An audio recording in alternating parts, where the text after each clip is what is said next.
Hello students, आज हम लोग आईसीएससी सेमेस्टर 2 एग्जामिनेशन का जो पेपर हुआ, जो 9th को वो पेपर हुआ। ओके, तो उसका जो आंसर है, उसका जो क्वेश्चन है, उसका आंसर हम लोग सॉल्व करेंगे। ओके, उसको हम लोग अभी सॉल्व करेंगे। तो आज इस वीडियो में मैं सेक्शन ए को एक्सप्लेन करूंगा। सेक्शन ए में जो भी क्वेश्चंस है उसको एक्सप्लेन करूंगा, और नेक्स्ट दो वीडियो में section B and section C एक एक करके आएगा। ओके, तो ऑब्वियसली सारे वीडियोस को देखने के लिए चैनल को सब्सक्राइब करके रखो और बेल आइकन को दबा दो, ताकि जब भी मैं सेक्शन बी और सेक्शन सी अपलोड करूं सॉल्यूशन, तो तुमको तभी के तभी उसका नोटिफिकेशन मिल जाए। ओके, चलो स्टार्ट करते हैं।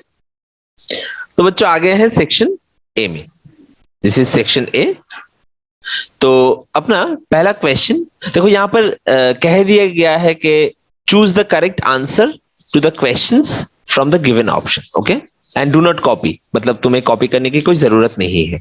और एक बात मैं कह देता हूं कि जिन लोगों ने अभी 10th का एग्जाम दिया है, ऑब्वियसली ये पेपर उन लोगों के लिए तो है ही कि कितना ज्यादा क्वेश्चन तुमने सॉल्व किया है, करेक्टली सॉल्व किया है, वो देखने के लिए। और उसको छोड़ के जो क्लास 9 के और 10th के बच्चे हैं, जो अगले साल एग्जाम में अपियर होने वाले हैं आईसीएससी बोर्ड एग्जाम में, उनके लिए भी ये वीडियो बहुत ही ज्यादा इंपॉर्टेंट होने वाला है। ओके बच्चों, तो चलो स्टार्ट करते हैं। तो यहां पर जो पहला क्वेश्चन है, यहां पे देखो क्या दिया गया है। फ्री वाइब्रेशंस आर, उसके बाद चार ऑप्शन। पहला ऑप्शन क्या है? The vibration under the influence of a periodic force. Okay, तो जो वाइब्रेशन एक पीरियोडिक फोर्स के इन्फ्लुएंस में होता है, उसको हम क्या कहते हैं? Forced vibration.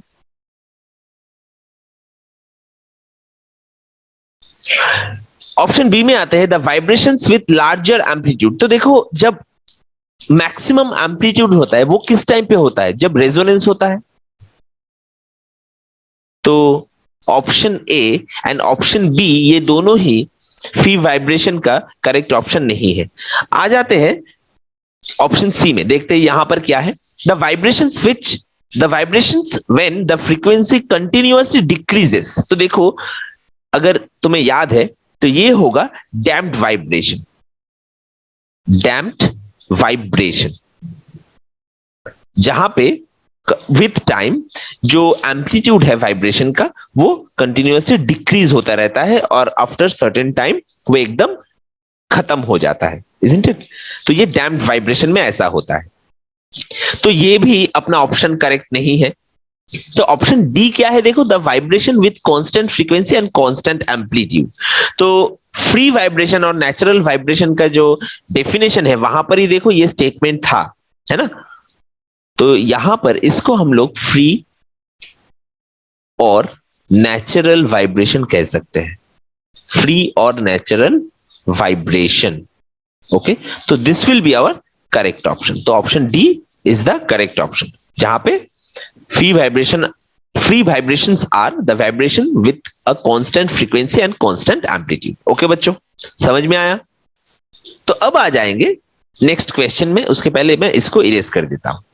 ये जो नेक्स्ट क्वेश्चन है, यहां पर क्या कहा गया है? The diagram below shows 4 sound waves, which sound has highest pitch. Okay, तो यहां पर टोटल 4 ऑप्शन है। तो चारों ऑप्शन में एक एक करके तुम लोगों को दिखाऊंगा। यहां पर इस स्क्रीन में सिर्फ हम लोग 2 ही ऑप्शन देख पा रहे हैं। ओके, तो पहले इन दोनों ऑप्शन को देख लेते हैं। तो देखो, यहां पे क्या कहा गया है कि the diagram below shows 4 sound wave, which sound has highest pitch. तो किस साउंड वेव का पिच हाईएस्ट है, वो हमें देखना पड़ेगा। तो देखो, ये तो हमें पता है कि pitch and frequency, they are related. Okay, मतलब अगर पिच ज्यादा होगा, अगर पिच बढ़ेगा तो फ्रीक्वेंसी भी बढ़ेगा। हाई पिच मतलब हाई फ्रीक्वेंसी, ये हमें पता है। Pitch and frequency they are directly proportional. And हम लोग ये भी बोल सकते हैं कि as we know this formula, v is equal to nu lambda, जहां पे nu is frequency and lambda is wavelength, v is the speed of the wave। तो अगर v कांस्टेंट है, v अगर कांस्टेंट है, तो हम लोग ऐसा कह सकते हैं कि lambda is inversely proportional to nu, मतलब जिसका लैम्डा मतलब वेवलेंथ ज्यादा होगा उसका फ्रीक्वेंसी कम होगा। यहां पर हमें क्या ढूंढना है? Highest pitch.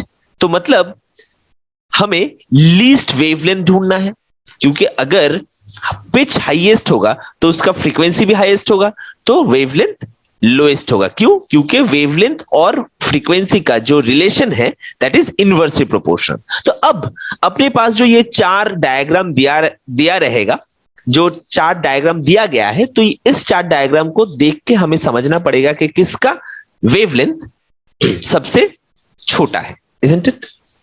तो चलो स्टार्ट करते हैं। तो पहले ये जो ऑप्शन है इसको देख लेते हैं। तो देखो यहां पे जो वेवलेंथ है इस वेव का, तो वो यहां से यहां तक कंप्लीट है, इजंट इट? मतलब ये है अपना वेवलेंथ। ऑप्शन बी में अगर ऑप्शन बी देखते हैं तो यहां पर जो वेवलेंथ है देखो यहां से लेके यहां तक, इजंट इट? तो हम लोग बोल सकते हैं कि ये जो डिस्टेंस है दैट इज लैम्डा। ओके बच्चों, अब देखो यहां पे एक प्रॉपर यूनिट्स दिया गया है। ओके ऐसे देखो, यहां पे स्क्वायर शेप दिखा के ये प्रॉपर यहां पर डायग्राम दिखाया गया है जहां से हम लोग लेंथ निकाल सकते हैं। तो ये जो वेव है इसका जो वेवलेंथ है देखो 1 2 3 4 5 6 7 8 9 10 11 12। तो यहां पे हम लोग बोल सकते हैं कि ये जो वेवलेंथ है ये है 12 यूनिट। अगर हर एक घर को, ये जो स्क्वायर शेप घर है हर एक, उसको अगर हम लोग एक पकड़ ले, वन पकड़ ले, तो ये हो जाएगा वेवलेंथ 12 यूनिट। यहां पर 1 2 3 4, तो मतलब ऑलमोस्ट 4 यूनिट यहां पर जो वेवलेंथ है that will B 4 unit, isn't it? अब देखो अगर हम लोग नेक्स्ट जो डायग्राम्स है वहां पर अगर आ जाए, तो इसके लिए मुझे इसको डिलीट करना पड़ेगा, मतलब इरेज करना पड़ेगा। तो ऑब्वियसली याद रखना पहला वाला था 12 यूनिट, दूसरा वाला था 4 यूनिट, इजंट इट? अब ये है सी और डी। तो ऑप्शन सी में जो वेवलेंथ है देखो यहां से लेके यहां से स्टार्ट होके यहां तक है, इजंट इट बच्चों? तो वेवलेंथ है, ये है अपना टोटल वेवलेंथ। तो इसको अगर मेजर किया जाए तो 1 2 3 4 5 6 7 8 9, तो इसका है 9 यूनिट, इजंट इट? तो पहला पहला था 12 यूनिट, उसके बाद का था 4 यूनिट, ये है 9 यूनिट। और अभी जो लास्ट का है उसको देख लेते हैं। तो अगर वो यहां से स्टार्ट हुआ है तो यहां से लेके ये यहां तक जाएगा, इजंट इट? तो 1 2 3 4 5 6, तो ये है 6 यूनिट, इजंट इट बच्चों? तो 12, फर्स्ट वन था 12 यूनिट, सेकेंड वन था 4 यूनिट, थर्ड वन है 9 यूनिट एंड फोर्थ वन है 6 यूनिट, इजंट इट? तो यहां पे ये जो चार वेवलेंथ है, तो सबसे छोटा वेवलेंथ किसका है? सबसे छोटा 4 यूनिट, मतलब ऑप्शन बी का वेवलेंथ सबसे छोटा है, इजंट इट बच्चों? तो हमें क्या पता है? Wavelength and frequency they are inversely proportional. तो अगर पिच हाईएस्ट होगा तो फ्रीक्वेंसी भी हाईएस्ट होगा, तो उसके लिए वेवलेंथ को लीस्ट होना पड़ेगा, यस और नो? वेवलेंथ को सबसे छोटा होना पड़ेगा। तो यहां पर ऑप्शन बी का वेवलेंथ सबसे छोटा है, तो option B will be the correct answer. मतलब ऑप्शन बी का जो वेव है उसके लिए जो फ्रीक्वेंसी होगा एंड जो पिच होगा that will be highest. Am I clear बच्चों? समझ में आया? आ जाते हैं नेक्स्ट क्वेश्चन। नेक्स्ट क्वेश्चन है question number 3। The graph plotted for potential difference V against I for ohmic resistor. तो देखो बच्चों यहां पर ये है ओहमिक रेजिस्टर। तो according to Ohm's law, according to Ohm's law,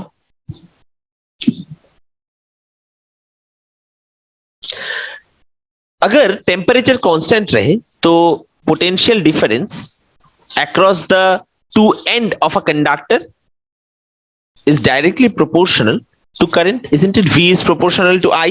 जब टेम्परेचर कांस्टेंट होगा, तो अगर टेम्परेचर कांस्टेंट है, V प्रोपोर्शनल टू I, तो उसके लिए जो डायग्राम, जो V वर्सेस I ग्राफ होगा, वो कैसा होगा देखने में?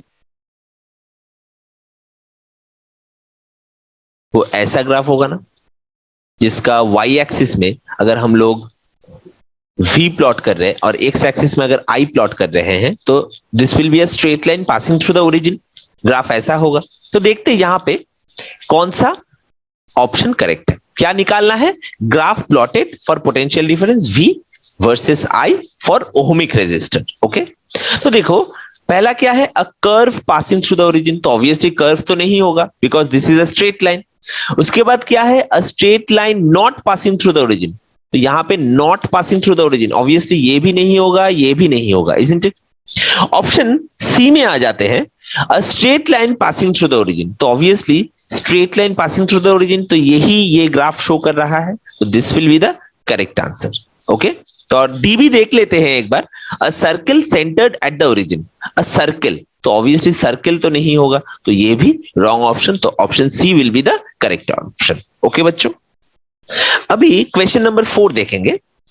अ main switch in the main distribution board is present in which option will be the correct? Okay, obviously I hope कि तुम लोगों को याद है, लेकिन अगर तुम लोग भूल गए हो तो उसके लिए मैं क्या करूंगा, एक डायग्राम तुम लोगों को दिखा दूंगा, जिससे झट से तुम खुद ही ये आंसर ढूंढ पाओगे, आंसर बता पाओगे। और जब भी तुम आंसर, मतलब ये डायग्राम जब भी मैं दिखाऊंगा, देन एंड देयर वीडियो को पॉज करो और कमेंट सेक्शन में प्रॉपर ऑप्शन बताओ। ओके, क्वेश्चन, इस क्वेश्चन नंबर का जो एक्चुअल ऑप्शन होगा वो बताओ, और तब तक डायग्राम देख लेते हैं। ओके बच्चों, तो यही डायग्राम मैं दिखाने वाला था तुम लोगों को।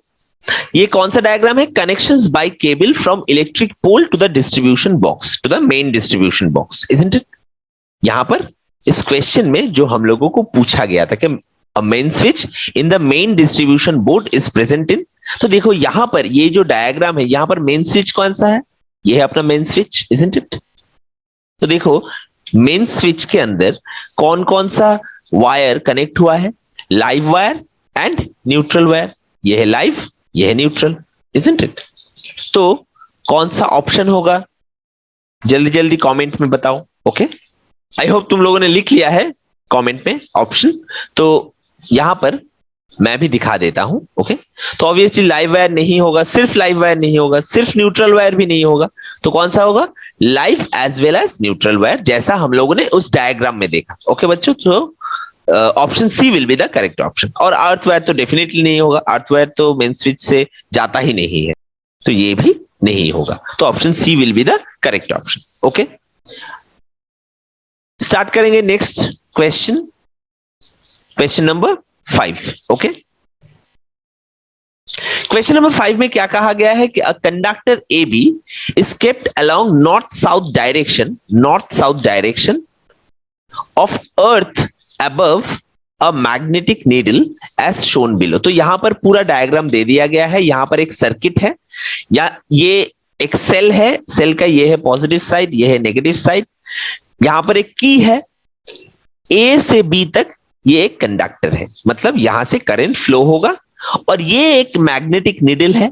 ऑब्वियसली यहां पे जैसे मैग्नेटिक निडल को ड्रॉ किया गया है, उससे समझ में ही आ रहा है कि ये जो एरो साइड है, ये दिखा रहा है नॉर्थ पोल, और जो उल्टा साइड है एरो का, that is south pole. Okay, तो मैग्नेट का ये है नॉर्थ पोल, ये है साउथ पोल। और ये जो कंडक्टर है, तो इस कंडक्टर से कैसे करंट फ्लो हो रहा है? देखो अगर ये पॉजिटिव है, ओके, तो ऑब्वियसली अगर करंट फ्लो होगा तो ये ऐसे करंट फ्लो होगा, इजंट इट? करंट ऐसे जाके इसके अंदर से फ्लो होगा, अगर फ्लो होगा।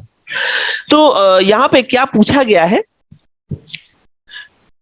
when the k when the key k is closed, then which option will be correct? तो जब ये की क्लोज्ड है, ओके, तब ऑब्वियसली करंट तो फ्लो होगा इससे, तो कौन सा ऑप्शन करेक्ट होगा देख लेते हैं। अगर यहां पर एम्पियर स्विमिंग रूल लगाए,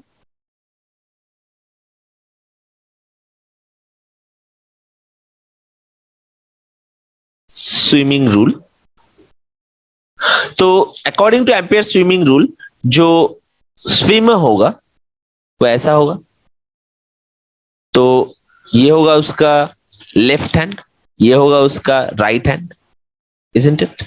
समझ में आ रहा है बच्चों? तो राइट हैंड की तरफ,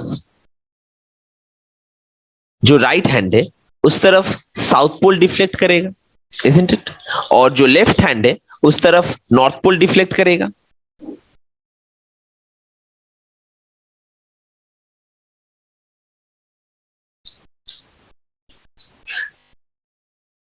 यहां पर नॉर्थ पोल, ये है नॉर्थ पोल अपना, ओके, ये है अपना नॉर्थ पोल।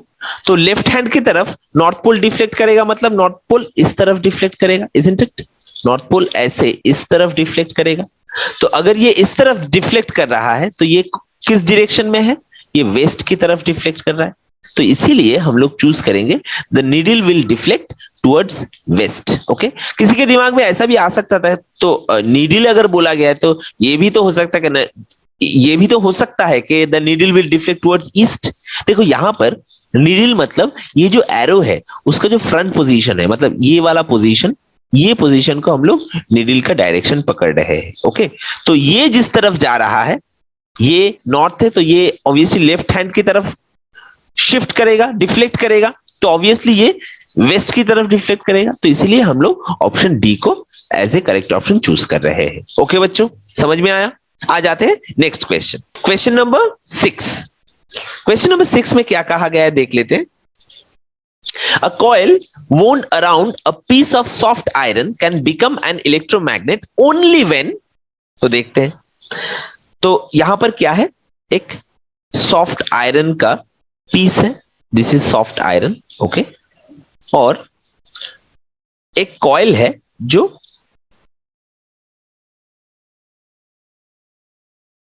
ऐसे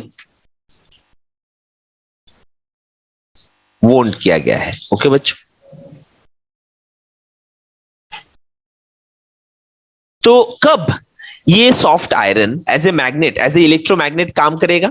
जब इस वायर के साथ, मतलब इस वायर से एक करंट फ्लो होगा, इजंट इट? और करंट कैसे फ्लो होगा? अगर इस वायर के साथ हम लोग एक सेल को कनेक्ट कर देते हैं तभी जाके इसके अंदर से करंट फ्लो होगा, और जब इसके अंदर से करंट फ्लो होगा तब ये सॉफ्ट आयरन जो है ये एक एज ए मैग्नेट ये काम करेगा। एम आई क्लियर बच्चों? ये हो जाएगा साउथ पोल और ये हो जाएगा नॉर्थ पोल। ओके, तो यहां पर कौन सा ऑप्शन करेक्ट होगा देख लेते हैं। द सर्किट इज ओपन, तो अगर सर्किट ओपन होगा तो करंट तो फ्लो ही नहीं करेगा, करंट विल बी जीरो, तो ऑब्वियसली ये ऑप्शन तो नहीं होने वाला है। तो अगर करंट ही नहीं फ्लो करेगा तो ये मैग्नेट होने का कोई चांस ही नहीं है। सेकेंड, अ मैग्नेटिक कॉम्पस, मतलब B, a magnetic compass is present in the vicinity. तो अगर एक मैग्नेटिक कॉम्पस यहां पर रहेगा, अगर यहां पर एक मैग्नेटिक कॉम्पस रहेगा तो उससे क्या होगा? अगर ये एक मैग्नेट की तरह काम करेगा तब जाके ये कॉम्पस उसका डायरेक्शन शो करेगा। तो कॉम्पस का काम क्या है? मैग्नेटिक फील्ड का डायरेक्शन शो करना। उससे थोड़ी एक सॉफ्ट आयरन कोर वो मैग्नेट में कन्वर्ट हो जाएगा, तो ऑब्वियसली ये ऑप्शन भी नहीं होगा। ऑप्शन सी क्या है? A galvanometer is connected to the circuit. अब गैल्वानोमीटर किस लिए हम लोग सर्किट के साथ कनेक्ट करते हैं?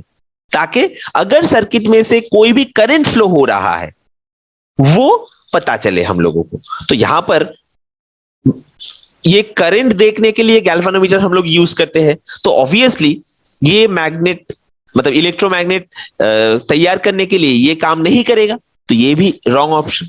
तो कौन सा ऑप्शन बचा? A current flows in the circuit. तो जब करंट सर्किट से फ्लो करेगा तब the soft iron can become an electromagnet. Am I clear बच्चों? तो option D will be the correct option. Okay बच्चों, आ जाते हैं नेक्स्ट क्वेश्चन में, क्वेश्चन नंबर 7। ओके, यहां पर क्या कहा गया है? If water absorbs 4000 joule heat to increase the temperature of 1 kg water through 1 degree Celsius, then specific heat capacity of water is how much? Okay, ये हमें निकालना है। तो अगर ये डेटा लिख लेते हैं, मैं हमेशा तुम लोगों को कहता हूं कि डेटा लिख लो हमेशा। ओके, तो हीट को अगर हम Q से लिखें तो Q is equal to 4000 joule. Mass of water m is equal to 1 kg which is equal to 1000 gram. And कितना टेम्परेचर उसको बढ़ाया गया है, चेंज हुआ है temperature, that is delta T. Delta T is equal to 1 degree Celsius. Okay बच्चों, हमें निकालना क्या है ये भी लिखना होता है, मैंने कहा है। स्पेसिफिक हीट कैपेसिटी हम कैसे डिनोट करते हैं, किस लेटर से, सी से। तो C is equal to question mark. Okay, अब देखो कैसे निकालेंगे, हमें फॉर्मूला तो याद ही है, Q is equal to M into C into delta T. तो यहां पर C will be equal to Q divided by M into delta T. Okay बच्चों, अब सिर्फ वैल्यूज बिठाना है और आंसर निकालना है। तो Q क्या होगा, 4000, M 1000 ग्राम और डेल्टी 1। तो यहां पर जीरोस कट जाएंगे, तो C will be equal to 4। Unit क्या होगा, देखो यहां पर मास को हम लोगों ने ग्राम में कन्वर्ट किया है, तो Q मतलब हीट, वो जूल में था, मास मतलब वो ग्राम में था, तो gram to the power -1। Temperature वो डिग्री सेल्सियस में था, तो degree Celsius to the power -1। तो ये हो गया अपना स्पेसिफिक हीट कैपेसिटी। ओके, तो कौन सा ऑप्शन करेक्ट होगा, देखो अगर ये ऑप्शन, ये चारों ऑप्शन देखा जाए तो option C will be the correct option. Am I clear बच्चों, समझ में आया? आ जाते हैं अपने नेक्स्ट क्वेश्चन में। तो इसको मैं इरेज कर देता हूं। क्वेश्चन नंबर 7, यहां पे क्या कहा गया है, water is used in car radiators because. Okay, तो जो कार रेडिएटर है वहां पर वाटर क्यों यूज किया जाता है। तो देखो जो कार रेडिएटर है वहां पे वाटर क्यों हम यूज करते हैं, कोई भी लिक्विड हम क्यों यूज करेंगे कार रेडिएटर में, ताकि जो इंजन में जो हीट पैदा हो रहा है उसको ये जो लिक्विड है वो एब्जॉर्ब कर सके। तो देखो अब कैसा लिक्विड हमें रखना पड़ेगा वहां पर, कैसा लिक्विड रखे तो अच्छा है हमारे लिए। मतलब अगर कोई सोच ही सकता है कि मेरे पास बहुत पैसा है तो मैं रेडिएटर के अंदर अल्कोहल डाल देता हूं या दूध डाल देता हूं। ओके, तो क्या दिक्कत होगा उसमें, देखो जो भी लिक्विड है उसमें वाटर का स्पेसिफिक हीट कैपेसिटी सबसे ज्यादा होता है। स्पेसिफिक हीट कैपेसिटी वाटर का सबसे ज्यादा होता है, मतलब टेम्परेचर बढ़ाने के लिए, मतलब 1 डिग्री सेल्सियस टेम्परेचर इंक्रीज होने के लिए जो हीट चाहिए होता है वो वाटर को सबसे ज्यादा चाहिए होगा किसी भी दूसरे लिक्विड से। मतलब अगर तुम दूध ले लो, मिल्क ले लो या अल्कोहल ले लो या किसी भी और लिक्विड ले लो, उसका 1 डिग्री सेल्सियस टेम्परेचर बढ़ाने में जितना हीट देना पड़ेगा उससे ज्यादा हीट देना पड़ेगा हमें वाटर को। ओके, तो इसलिए हम लोग वाटर यूज करते हैं, इजंट इट। तो देखो यहां पर कौन कौन सा ऑप्शन है, क्यों वाटर यूज करते हैं, it is a good conductor of heat. देखो अब अगर वाटर कंडक्ट ज्यादा करे तो इससे हमें क्या फायदा, तो ये ऑप्शन ऑब्वियसली नहीं होगा। Second option, it conducts heat faster as compare to the other substance and cools the engine quickly, ये भी नहीं होगा। कंडक्टर तो water is not a good conductor of heat. Okay no, it's specific heat capacity is very low, ये तो सरासर झूठ है। ओके, मतलब गलत है। क्या है, its specific heat capacity is very high so it can cool the engine without a greater increase in its own temperature. Okay, तो मतलब खुद का टेम्परेचर उतना भी ज्यादा नहीं बढ़ेगा, लेकिन जो इसका हीट कैपेसिटी हाई होने में ये इंजन को, मतलब इंजन का जो हीट है वो बहुत, मतलब बहुत ज्यादा अमाउंट में वो एब्जॉर्व कर पाएगा। तो that's why option D is the correct option. Am I clear बच्चों, समझ में आया? आ जाते हैं next question. Question number 9। Question number 9 में क्या कहा गया है कि the heaviest nuclear radiation is what. Okay, तो जो हेवीएस्ट न्यूक्लियर रेडिएशन है यहां पर क्या क्या ऑप्शन दिया गया है देख लेते हैं। पहला एक्स रेडिएशन, मतलब जो एक्सरे है। ओके, तो देखो एक्सरे जो रेडिएशन है ये तो एक इलेक्ट्रोमैग्नेटिक वेव है। तो इलेक्ट्रोमैग्नेटिक वेव में इसका जो रेस्ट मास होगा वो जीरो होगा, मतलब there will be no rest mass. तो ये तो हेवियर न्यूक्लियर होने का, मतलब हेवियर न्यूक्लियर रेडिएशन होने का कोई चांस ही नहीं है यहां पर। इसके बाद थोड़ा बी से पहले अगर सी देख ले, gamma radiation. Gamma radiation, gamma भी एकदम एकदम ऑप्शन ए की तरह ही है, ये भी एक इलेक्ट्रोमैग्नेटिक वेव है, तो इसका भी रेस्ट मास नहीं होगा, मतलब सेम एज ए। और ये जो डी है, मतलब बीटा रेडिएशन, बीटा रेडिएशन में क्या होता है, इलेक्ट्रॉन या पॉजिट्रॉन रेडिएट होता है। पॉजिट्रॉन क्या होता है, एंटी पार्टिकल ऑफ इलेक्ट्रॉन, तो इलेक्ट्रॉन और पॉजिट्रॉन रेडिएशन। तो देखो इलेक्ट्रॉन और पॉजिट्रॉन ऑब्वियसली इसका रेस्ट मास है, तो देखते हैं जो ऑप्शन बी में क्या है। ऑप्शन बी में ये दिया गया है कि अल्फा रेडिएशन। अब अल्फा रेडिएशन में क्या होता है, हीलियम न्यूक्लियस निकलता है, मतलब 2He4। तो ऑब्वियसली इलेक्ट्रॉन से तो हीलियम न्यूक्लियस का जो मास होगा वो ज्यादा होगा। अब देखो यहां पे ऑप्शन ए और option B, sorry option C, ये दोनों तो हो ही नहीं सकता, क्योंकि यहां पर जो रेडिएशन होगा उसका जो पार्टिकल निकलेगा उसका रेस्ट मास जीरो है। ओके नो, तो बचा क्या, alpha radiation and beta radiation. अब बीटा रेडिएशन में निकलता क्या है, इलेक्ट्रॉन या पॉजिट्रॉन, उससे ज्यादा हीलियम न्यूक्लियस का मास कहीं ज्यादा है, तो obviously alpha radiation will be the heaviest nuclear radiation. Okay बच्चों, तो option B will be the correct option. आ जाते हैं नेक्स्ट क्वेश्चन में।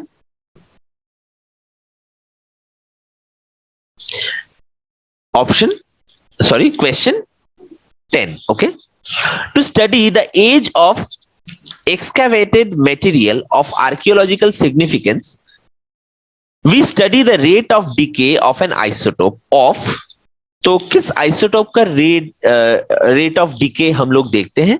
तो ये एक यहां पर ओनली यही एक नॉलेज बेस्ड क्वेश्चन दिया गया है, बाकी जो इसके पहले जो 9 क्वेश्चन हम लोगों ने सॉल्व किया वहां पर सारे क्वेश्चन कॉन्सेप्ट बेस्ड क्वेश्चंस था। ओके, तो ये क्वेश्चन हम लोग बोल सकते हैं कि ये थोड़ा नॉलेज बेस्ड क्वेश्चन है। तो यहां पर मैं डायरेक्टली इसका आंसर ही बता देता हूं, that will B carbon radiation. हम लोग एक्चुअली इसे कहते हैं C14 test. Okay no, C14 test. तो मतलब कार्बन 14 जो आइसोटोप होता है उसका टेस्ट होता है, उसका रेट ऑफ डिके। तो यहां पर carbon will be the option C will be the correct answer. Okay बच्चों, तो that was section A. Okay, तो इस वीडियो में मैं सेक्शन ए पूरा सॉल्व करके दिखाया। नेक्स्ट 2 वीडियो आने जा रहा है जहां पर हम लोग सेक्शन बी और सेक्शन सी को सॉल्व करेंगे। ओके, तो अगर ये वीडियो तुम लोगों को अच्छा लगा तो लाइक करो, ऑब्वियसली अपने दोस्तों के साथ इस वीडियो को शेयर करो। ओके, और सब्सक्राइब करो चैनल को, बेल आइकन भी दबाना मत भूलना, क्योंकि जो भी नेक्स्ट वीडियोस आने वाला है उसका नोटिफिकेशन तुम्हें जल्द से जल्द मिल जाएगा और वो वीडियो तुम देख पाओगे। ओके, तो bye for today, thank you.